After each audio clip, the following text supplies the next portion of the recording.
So if you're a Jeep owner, you know that the most time you're going to spend is inside the cabin of your Jeep Wrangler taking a drive down the road. And what better way to power all of your accessories than with the Rugged Ridge Power Cup? Now this is a pretty cool little piece of tech here. It features two 12-volt car adapters as well as two USB ports and some LEDs up top here to let you know what's going on with your vehicle.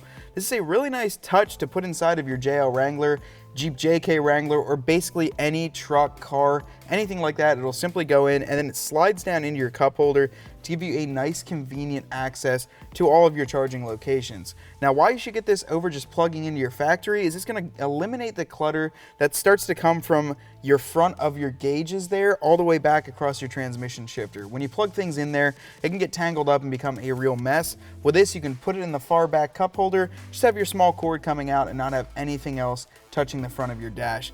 To get this installed, all you've got to do is plug it into a 12-volt accessory in the front end of your JL Wrangler or any other vehicle, and then just plug it right in and set it inside the cup holder. It doesn't get any simpler than that, and you're going to have access to it whenever you go down the roads. If you guys want to check it out, be sure to go to cjponyparts.com. Hope you enjoyed that video. To stay up to date on our CJ Off-Road videos, make sure to subscribe up top here, and for any other installs, make sure to click the link right above.